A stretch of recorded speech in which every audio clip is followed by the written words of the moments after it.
Good morning, Kevin. It is a good morning. Thanks for dropping by. Thank you, Christine, for having me. Here at the Wolf's Den restaurant. So you're not exactly not known in the Yukon.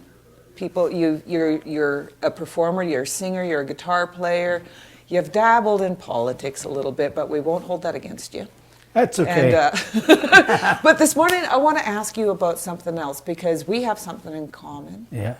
A bit of a love of motorcycles, maybe. Mm-hmm. You ride. I do. Why do you ride?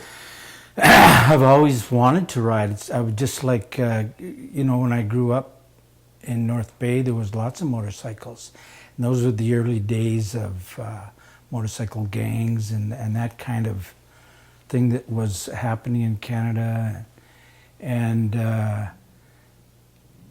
my friends rode, and when I first got on a motorcycle, I was in my teens, and it was a dirt bike, and that was I just wanted to be able to do that, right? Like snowmobiles was a big deal because they were motorized and you could just take off on them, right? Yeah. And so to me, being able to do that around town or on a road, a public road, was like, it's the freedom of that ability to just take off. What was the first street bike you were able to purchase for yourself? The first street bike that I bought was in the Yukon. Mm-hmm. And because it had always been a dream, my life kind of kept taking these roads. Yeah, and anyways, ending up in the Yukon was, as I was doing that, was, as I later understand it, a geographical cure. So, having said that, I decided to not drink anymore. Right? And so I started to understand a lot of stuff about why I was doing a lot of things in my life. However, it also enabled me to then, for that year, the first year, I decided to put all the money I would spend drinking into a little hideaway thing. And at the end of the year, I figured then, because I probably would have killed myself if I rode a lot before, yeah. I decided that for my first year being sober and clean, I would buy a motorcycle. So that's what I did with the money. I walked into Yukon Honda, and I had not ridden for so long. I never had a license or anything. And I didn't want to get a Harley right away because that was my dream motorcycle. So I figured I'd get something a little smaller. So it was a 750 Honda. Okay. And it was a Honda Shadow. It was a beautiful little, well, it's a nice little bike. And anyway, I walked in, I just paid them cash for this bike, and I got a helmet, and there was some gas in it. And then I chugged across the parking lot, no license. And because just the clutch and the stuff that hadn't, just wasn't normal to me at that, using those kinds of, doing that. Mm-hmm. Riding wasn't, it had been so long. So, not having a license, I figured I was a little nervous, right? But, so I took the back streets back to Riverdale. And then later on, I would just take off until I got my license. And so that was the first street bike. When did you get your first Harley? 2006, yeah. Okay. And I remember that we got a dealership up here, because living in the Yukon, right? Yes. Living in the Yukon, there was only the roads. When I bought that Honda Shadow, there was only the highway out to Jig's Corner, and paved road out to towards Lake LaBarge, right? And then there was parts of the Alaska Highway if you wanted to head out in the highway. But even back then, the Tagus Road was all gravel. Everything was gravel. So when I did buy that bike, I only kept it for a couple of years because, like, I could drive 20 miles and there's no more road. It's like, I better get an ATV. Yes. Right? What a difference, though, between then and now, though, where it is really considered one of the last open roads to hit. Exactly. And so then it was like, we have highways now up here. We have places that we're not like in mud Yeah. on a motorcycle. It's tricky to ride if you're in, like I was Yes. related to riding on the back of a Sweet Marie chocolate bar. You know, it's like, it's just, you can't control nothing. So when I did buy decide to buy the Harley, there was a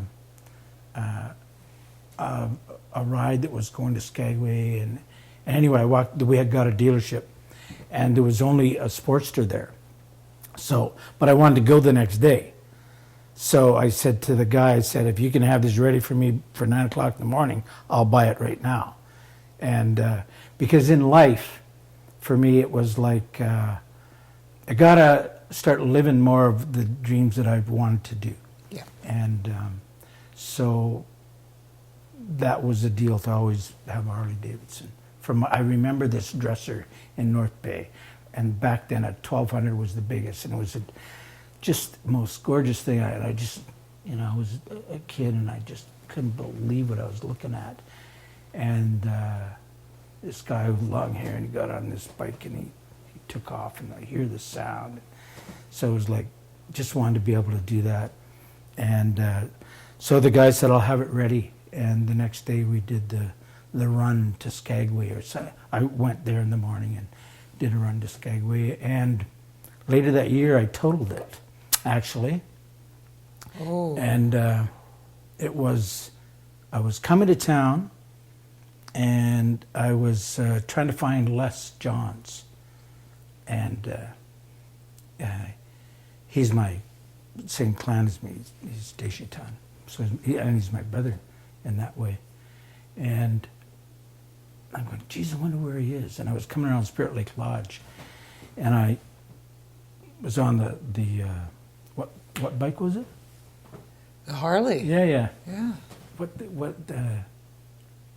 Anyway, I'm trying to think of the model back Was then. that did you say the Sportster? Yes, Yeah. the 1200 low. So it was the only one I could get. Anyway, I bought it, and I'm coming to town, and I'm thinking, oh, where's Les? And I started to come around this big corner. I started to drift out, and I'm coming around, and then there's a truck coming this way, and I couldn't get back in.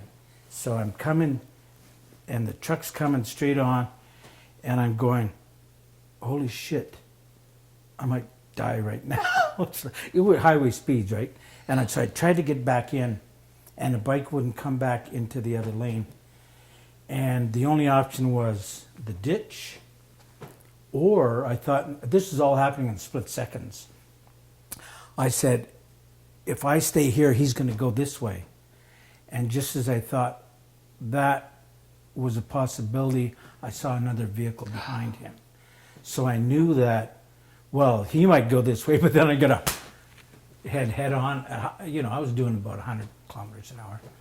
And I thought, well, my option, take the ditch. Yeah. So I took the ditch, and I started hanging on.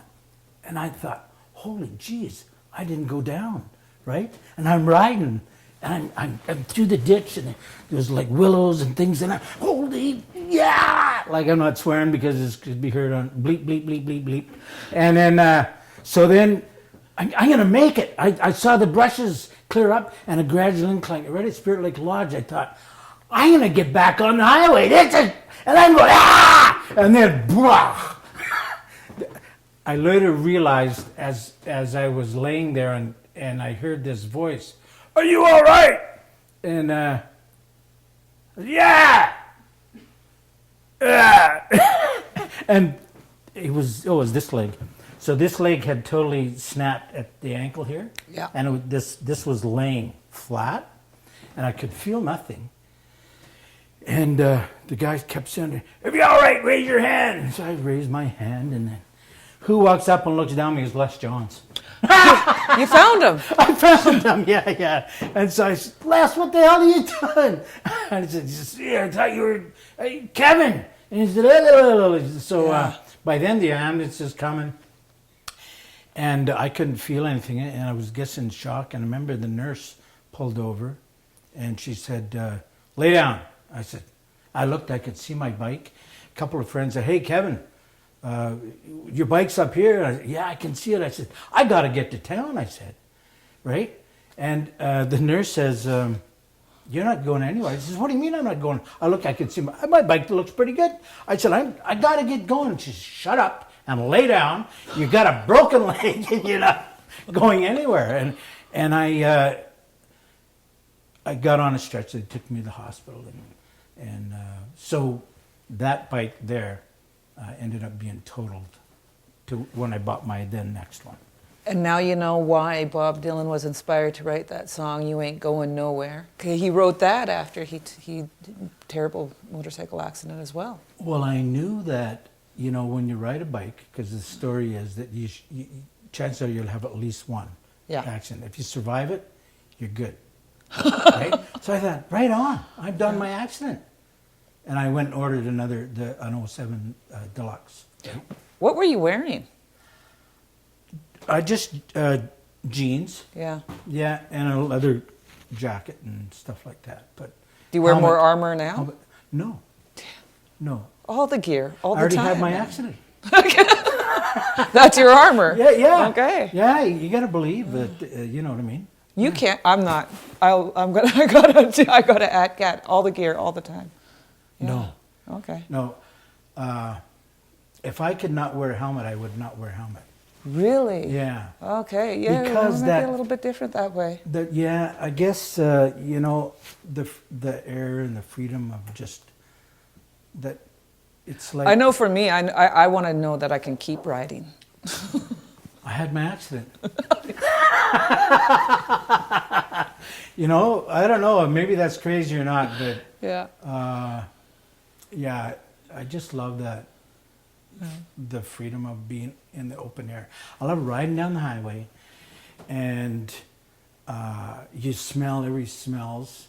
And it wasn't until I was kind of out in Alberta on a ride one time, and all the farms, and you smell all the cow shit too. That's always fun. Yeah, so you smell everything, but you come by and you're choked, you're cold, and there's been a rock area, and all of a sudden the temperature goes up 10 degrees, and you just. Wow. It's pockets. It's pockets. It's awesome.